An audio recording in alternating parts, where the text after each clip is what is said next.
सुप्रभातम विद्यार्थियों। आज हम प्रथम पाठ है सुभाषितानि अर्थात सुंदर वचन। सुभाषितानि पद भास धातु में सुपसर्ग मिलने से बनता है, अर्थात सुपसर्ग युक्त भास धातु से सुभाषितानि पद का निर्माण होता है। सु यानी सुंदर और भास यानी कहना, अर्थात सुंदर कथन या सुंदर वचन या मधुर वचन। इस पाठ में हम कुछ श्लोकों का या कुछ पद्यों का अध्ययन करेंगे, जिसमें हमें नीतिपरक और ज्ञानपरक बातें बताई गई है।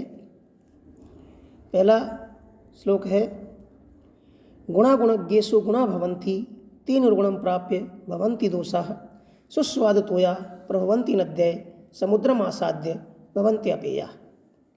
अन्वय करते हैं इसका।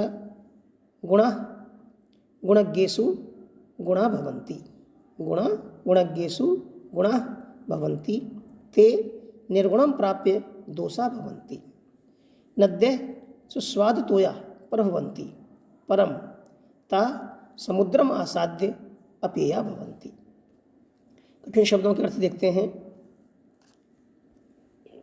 गुणज्ञेषु गुणियों में या गुणी जनों में, गुणवान व्यक्तियों में, निर्गुणम निर्गुण व्यक्ति में या गुणहीन व्यक्ति में,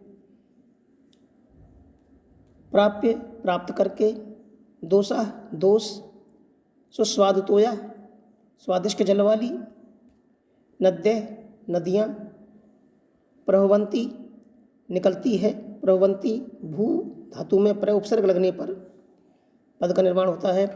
समुद्रम आसाद्य समुद्र को पहुँचकर, आसाद्य पहुँचकर, अपेया न पीने योग्य, भवंती हो जाती है। तो गुणा गुणज्ञेषु गुणा भवन्ति ते निर्गुणं प्राप्य भवन्ति दोषाः सुस्वादुतोया प्रभवन्ति नद्यः समुद्रमासाद्य भवन्ति अपेया। अनुवाद देखते हैं इसका। गुणा गुणज्ञेषु गुणा भवन्ति, गुणा बहुवचन में है। गुण गुणज्ञेषु गुणवान व्यक्तियों में, गुणा भवन्ति गुण होते हैं, सद्गुण होते हैं। ते निर्गुणं प्राप्य वे कौन? गुण। ते निर्गुणं प्राप्य वे गुणहीन व्यक्ति को प्राप्त करके, दोषा भवन्ति दोष बन जाते हैं। नद्य सुस्वादुतोया प्रभवन्ति, सुस्वादुतोया नद्य प्रभवन्ति, स्वादिष्ट जल वाली नदियाँ निकलती हैं। नदियाँ पर्वत से स्वादिष्ट जल वाली निकलती हैं। परमतः समुद्रम आसाद्य अपेया भवन्ति, लेकिन वे नदियाँ समुद्रम आसाद्य समुद्र को पहुँचकर अपेया भवन्ति नहीं पीने योग्य जल वाली बन जाती है। बाबार समझते हैं इसका कि गुणा गुणज्ञेषु गुणा भवन्ति, गुण सद्गुण व्यक्ति में ही, सद्गुणी व्यक्ति में ही सद्गुण रहते हैं। वही गुण जब किसी दुर्जन व्यक्ति में पहुंच जाते हैं, गुणहीन व्यक्ति में पहुंच जाते हैं, जो उनका सही ढंग से उपयोग करना नहीं जानता है, मानव हित में सदुपयोग नहीं करता है, तो वही गुण उसके जो है दोष बन जाते हैं। जिस प्रकार की नद्य सुस्वादुतोया प्रभवन्ति, नदियाँ पर्वत से जब निकलती है, पहाड़ से जब नदियाँ निकलती है वो, तो वे मीठे जल वाली होती है, अर्थात उनका जल मीठा होता है। लेकिन जब वो समुद्र में पहुँचती है तो समुद्र में मिल करके उनका जल भी खारा हो जाता है, क्योंकि समुद्र का जल खारा होता है। इसलिए नदी का जल भी समुद्र के जल में मिल करके खारा हो जाता है।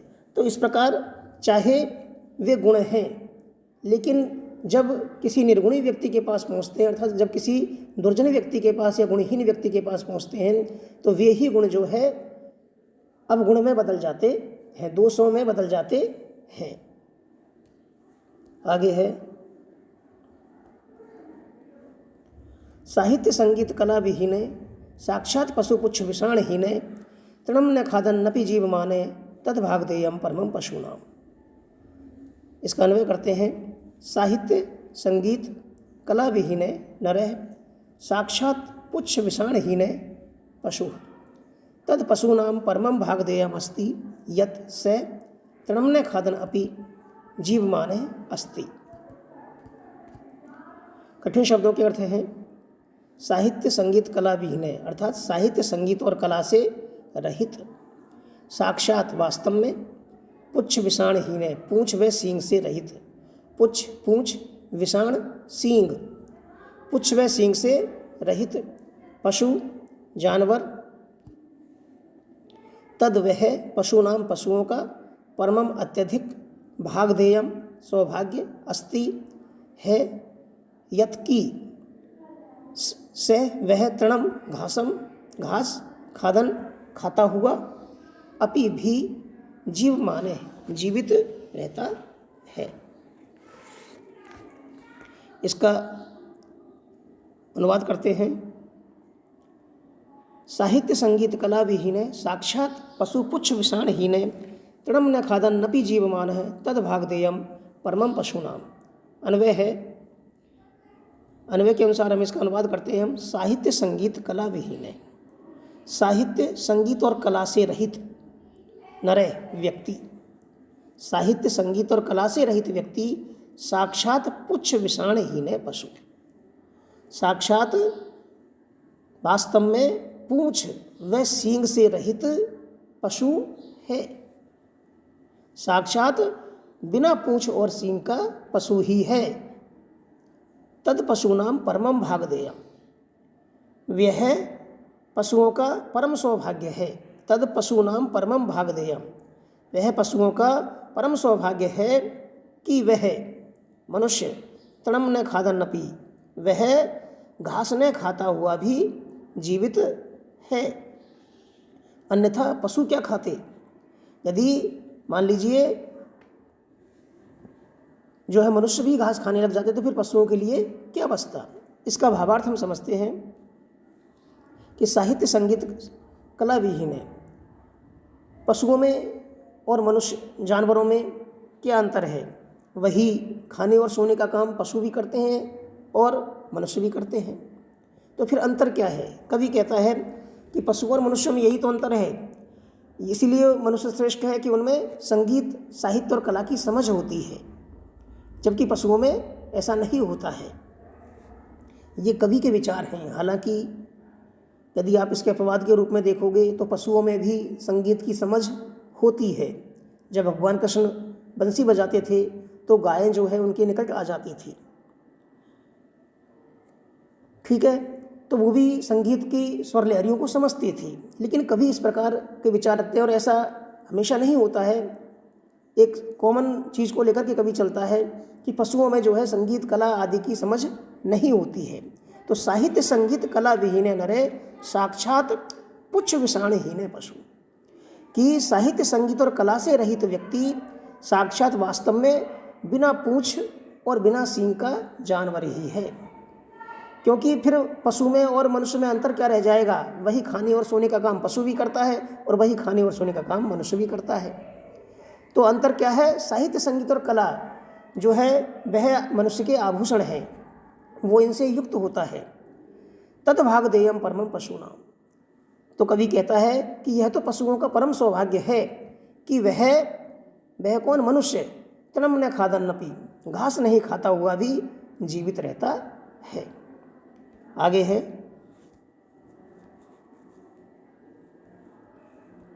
लुब्धस्य नश्यति यस्य पुष्णस्य मैत्री नष्ट क्रियस्य कुलम अर्थपरस्य धर्मे विद्याफलम व्यसनिनः कृपणस्य सौख्यम राज्यम प्रमत्त सचिवस्य नराधिपस्य। अन्वय करते हैं इसका कि लुब्धस्य यस्य पुष्णस्य मैत्री नष्ट क्रियस्य कुलम अर्थपरस्य धर्मे व्यसनिनो विद्याफलम कृपणस्य सौख्यम प्रमत्त सचिवस्य नराधिपस्य राज्यम नश्यति।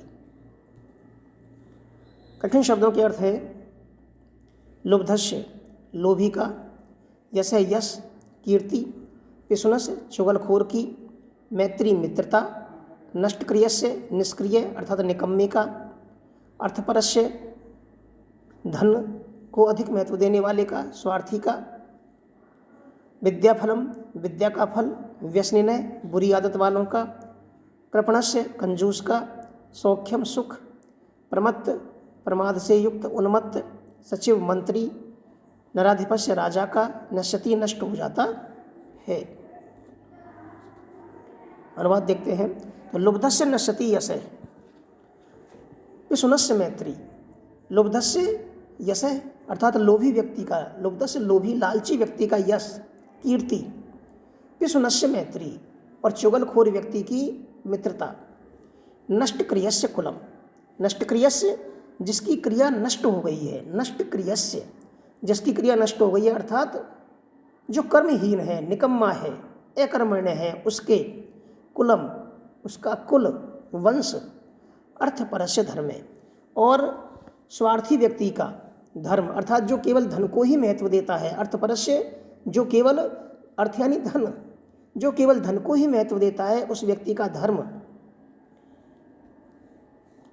फिर है आगे व्यसनिनो विद्याफलम और बुरी आदत वाले व्यक्ति का विद्याफल, कृपणस्य सौख्यम कंजूस व्यक्ति का सुख, प्रमत्त सचिवस्य नराधिपस्य और प्रमत्त अर्थात मत वाले, प्रमत्त मंत्री, प्रमत्त सचिवस्य मत वाले मंत्री वाले, नराधिपस्य राजा का राज्यम नश्यति राज्य नष्ट हो जाता है।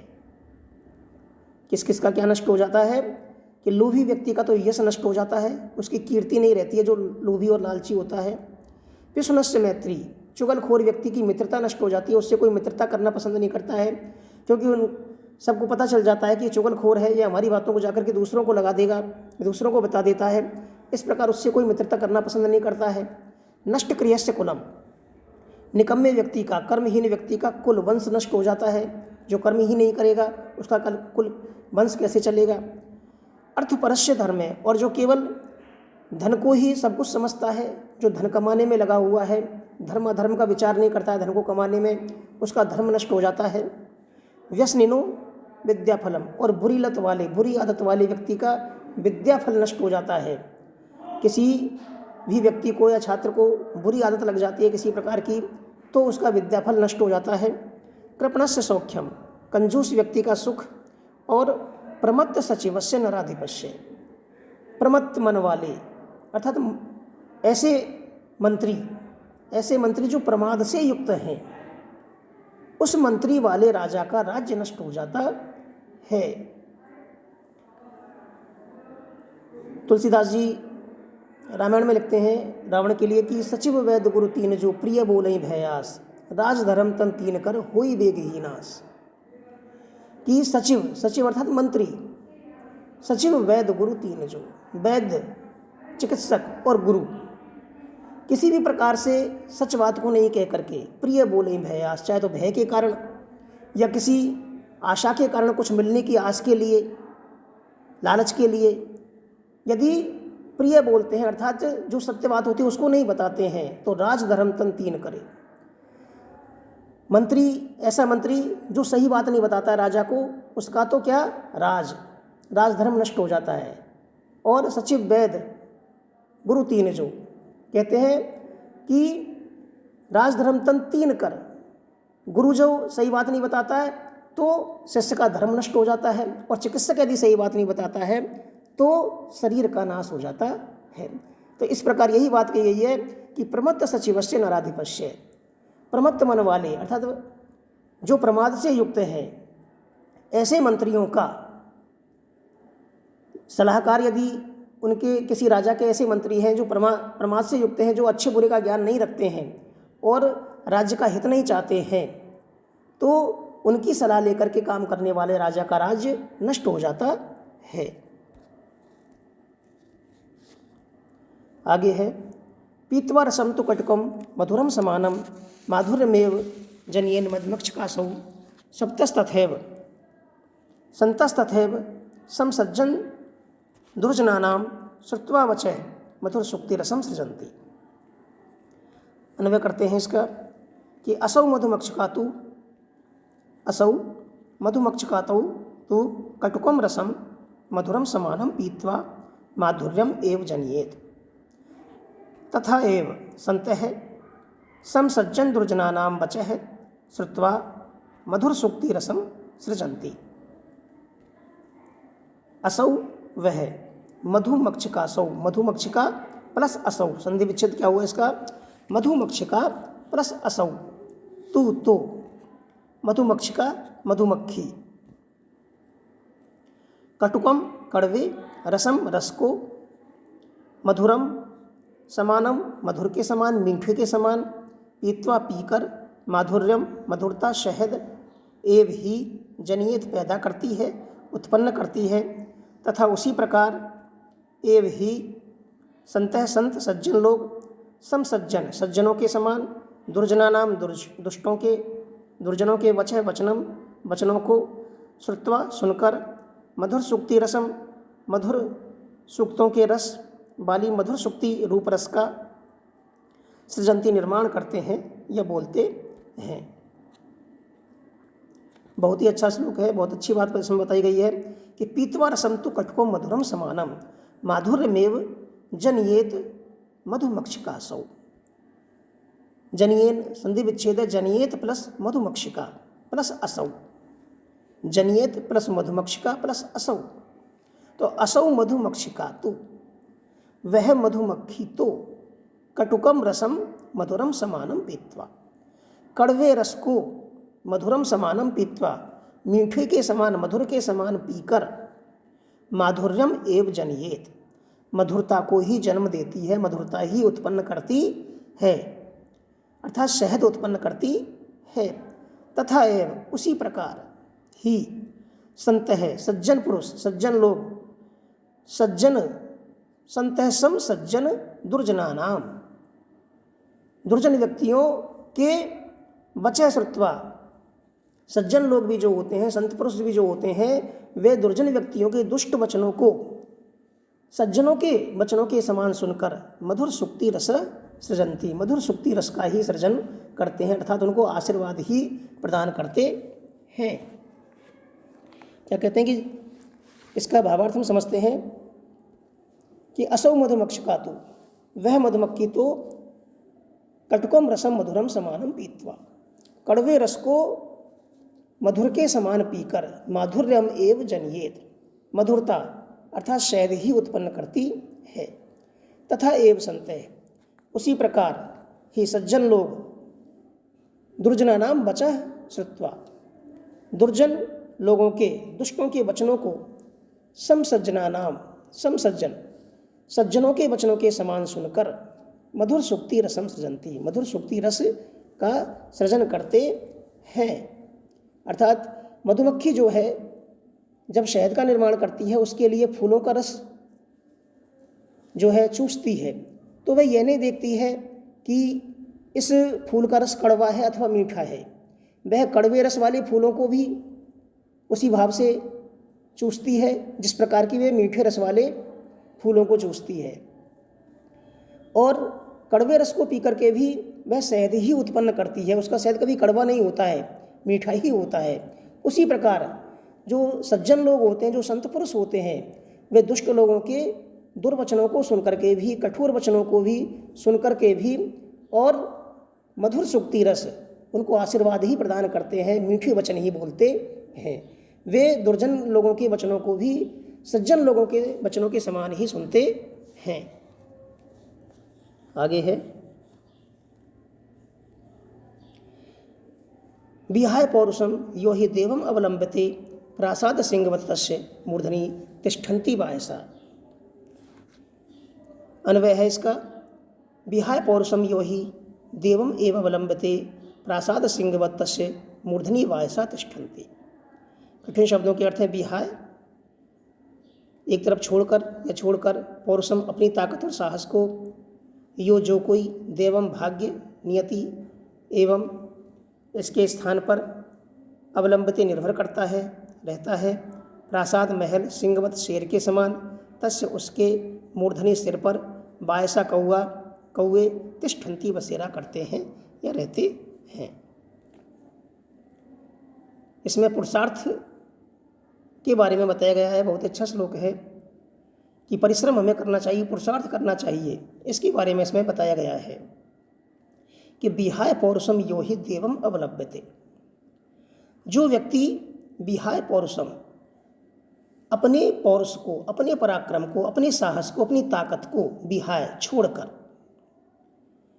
यो ही देवम एव अवलंबते, जो केवल भाग्य का ही सहारे पर रहता है, जो केवल भाग्य के सहारे पर ही, भाग्य का ही भरोसा करता है, उस व्यक्ति का प्रासाद सिंहवत तस्य मूर्धनि वायसा तिष्ठन्ति। वह किसी बड़े महल के दरवाजे पर बैठे, प्रासाद सिंहवत, प्रासाद कहते हैं बड़े महल को। आपने देखा होगा, यदि कभी आप घूमने गए हों तो महलों के आगे शेरों की मूर्तियाँ, घोड़ों की मूर्तियाँ, हाथी वगैरह इनकी मूर्तियाँ सजावट के लिए रखी जाती है, लगाई जाती है। तो उसी का यहाँ पर उदाहरण दिया गया कि प्रासाद सिंहवत, महल पर, महल के सामने, महल के आगे बैठे हुए शेर के समान, प्रासाद सिंहवत, तस्य मूर्धनि, उसके सिर पर, किसके सिर पर? उस सिंह की मूर्ति जो है उसके सिर पर वायसा तिष्ठन्ति, कौवे ही बसेरा करते हैं, कौवे आकर के बैठते हैं और उसके ऊपर ब्रीड करते हैं। क्यों?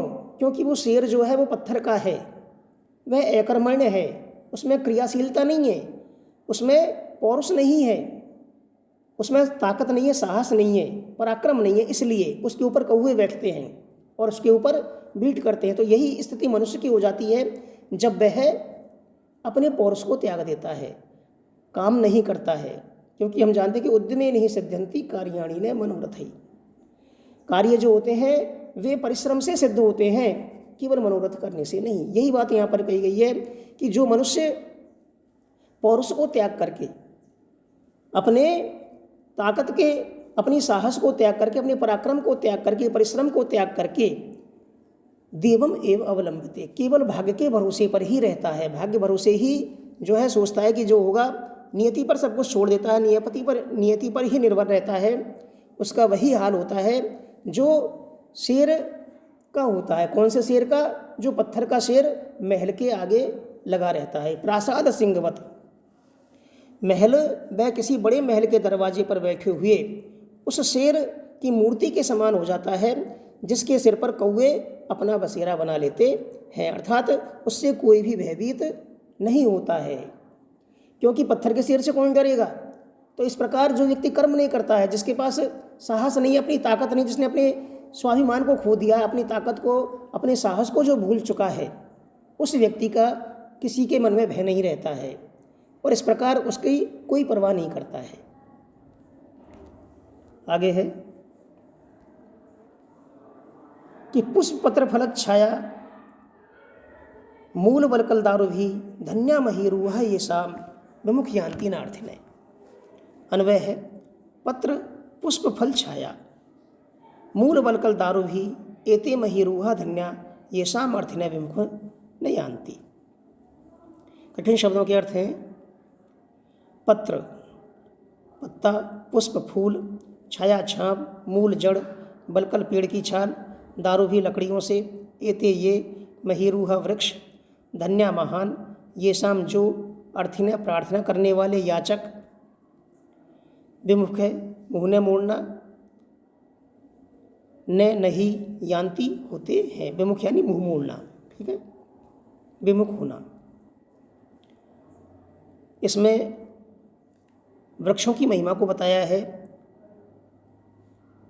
कि पुष्प पत्र फलक छाया मूल बलकल दारो भी धन्या महीरूहा ये शाम विमुख यान्ति नार्थिने। पत्र, पुष्प, फल, छाया, मूल, बलकल, दारो भी। वृक्ष हमें क्या क्या देते हैं, वृक्षों से हमें क्या क्या लाभ हैं, उनके बारे में बताया गया है कि वृक्ष हमें पत्र, पत्ते, पुष्प, फूल, फल, छाया, मूल, मूल यानी जड़, बलकल, बलकल यानी चर्म, छाल, पेड़ की जो छाल होती है वह, दारू भी, और दारू यानी लकड़ी, लकड़ियों से हमारी सेवा करते हैं, अर्थात ये सब चीज़ें हमको वो देते हैं। वृक्षों की जड़ें भी औषधियों के काम आती है, वृक्षों की छाल जो होती है वह भी औषधियाँ बनाने के काम आती है। तो वृक्षों की पत्र, पुष्प, फल, छाया सब हमारे लिए काम आती है, हर प्रकार से वो हमारी सेवा करते हैं। एते महीरूहा धन्या ये शाम ना अर्थिन विमुख है न यान्ति। एते ये सब महीरूहा, महीरूहा वृक्ष, महीरूहा किसे कहते हैं? वृक्ष को, ये वृक्ष धन्य है जो येषाम अर्थिने विमुख न यान्ति, जो अपने याचकों से, अर्थिने मांगने वालों से, याचकों से, याचना करने वालों से, विमुख न यान्ति, मुख नहीं मोड़ते हैं, अर्थात अपने याचकों को कभी निराश नहीं करते हैं, अपने मांगने वालों को जो वो उनसे चाहते हैं वो सब कुछ जो उनके पास है वो दे देते हैं। तो इस प्रकार ये वृक्ष जो है संत के तुल्य है, ये महान है, धन्य है। तो पत्र पुष्प फल छाया मूल बलकल दारू भी, हमें क्या क्या देते हैं? पत्र, पत्ते, पुष्प, फूल, फल, छाया, मूल, जड़, बलकल, उनकी छाल, वृक्ष की छाल, दारू भी, और लकड़ियों के द्वारा वो हमारी सेवा करते हैं, इच्छाओं को पूरा करते हैं। एते महिरूहा धन्या, ये वृक्ष धन्य है, ये शाम अर्थिने विमुख न यान्ति, जो मांगने वाले को, याचक को कभी भी विमुख नहीं होते हैं, उसको निराश नहीं लौटाते हैं, उससे मुख नहीं मोड़ते हैं। आगे है चिंतनीया ही विपदाम आदावेव प्रतिक्रिया न कूप खननम युक्तम प्रदीप्ते बहिनना गृहे। अन्वय है विपदाम आदौ एव चिंतनीया ही प्रतिक्रिया प्रदीप्ते गृहे बहिनिना तदा कूप खननम न युक्तम। कठिन शब्दों के अर्थ हैं विपदाम संकट के समय या समस्या के समय, आदौ सिर पर, आने पर, एव ही चिंतनीय विचार करना, उपाय खोजना, ही प्रतिक्रिया करना, प्रदीप्ते लगने पर, जलने पर, गृह घर में, वहनिना अग्नि द्वारा, तदा कूप खननम कुआं खोदना, ने नहीं युक्तम उपयुक्त। इस पद में हमें जो है बहुत ही सुंदर बात कही गई है कि चिंतनीया ही विपदाम आदावे प्रतिक्रिया न कूप खननम युक्तम प्रदीप्ते वहनिना ग्रहे। बुद्धिमान व्यक्ति जो होते हैं, दूरदर्शी व्यक्ति जो होते हैं, वो समस्या आने से पहले ही उस समस्या के बारे में सोच लेते हैं, और जो नहीं सोचते हैं वह बुद्धिमान नहीं कहलाते हैं। तो ये इसमें कहा गया कि चिंतनीया ही विपदाम आदावे प्रतिक्रिया, अर्थात विपदाम आदौ एव, विपदाम आदौ एव, विपत्ति के जो है सिर पर आने से पहले ही चिंतनीया ही प्रतिक्रिया, उसके बारे में विचार कर लेना चाहिए, उसके बारे में सोच लेना चाहिए। जिस प्रकार की प्रदीप्ते गृह वहनिना, यदि मान लीजिए घर में आग लग जाती है, तो घर में आग लगने लग जाती है तो घर में आग को बुझाने के लिए यदि हम उसी समय कुआं खोदेंगे कि भाई पानी की आवश्यकता है आग बुझाने के लिए, और उसी समय जो है यदि कुआं खोदने बैठेंगे हम, तब क्या होगा? जब तक कुआं खोदेगा और पानी निकलेगा तब तक आग लग करके और घर जो है पूरा भस्म हो जाएगा।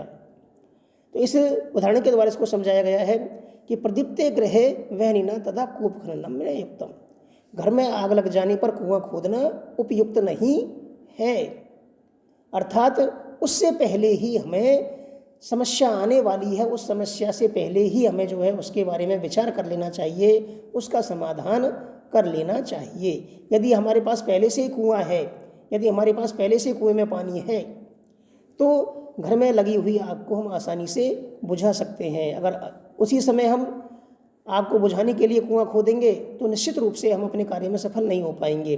तो इसीलिए कि चिंतनीया ही विपदाम आदावे प्रतिक्रिया, समस्या के उत्पन्न होने से पहले, समस्या के आने से पहले ही जो है उसके बारे में चिंता कर लेनी चाहिए, उसके बारे में जो है विचार कर लेना चाहिए। जिस प्रकार से घर में आग लग जाने पर कुआं खोदना आरंभ करना युक्तिपूर्ण उपयुक्त कार्य नहीं है, उसी प्रकार से विपत्ति होना भी, विपत्ति में जो है किसी प्रकार से, और हम उस समय चिंता करें कि कोई आपत्ति हमारे सामने आ गई, कोई समस्या हमारे ऊपर आ गई, उस समय हम उसका उपाय खोजने की कोशिश करें तुरंत ही, तो त्वरित हम जो है उसका उपाय नहीं निकाल पाते हैं। हमको इतनी दूरदर्शिता रखनी चाहिए कि भाई यदि ये काम हमारे साथ हो रहा है तो ये समस्या हमारे साथ आ सकती है, हमारे सामने परेशानी आएगी, आ सकती है, तो उसके बारे में हमें पहले से ही विकल्प लेके चलना चाहिए, उसके बारे में हमें पहले से ही सोच लेना चाहिए, उसकी प्रतिक्रिया हमें क्या करना चाहिए। और जैसा हम सोच रहे हैं वैसे ही यदि आपत्ति आ जाती है, तो यदि हमने पहले से ही उसके बारे में उपाय सोच रखा है तो निश्चित रूप से हम उस विपत्ति से आसानी से पार पा सकते हैं, आसानी से निपट सकते हैं। इस प्रकार यह पाठ आपका पूरा होता है। धन्यवाद। आप सभी स्वस्थ रहें और सुखी रहें।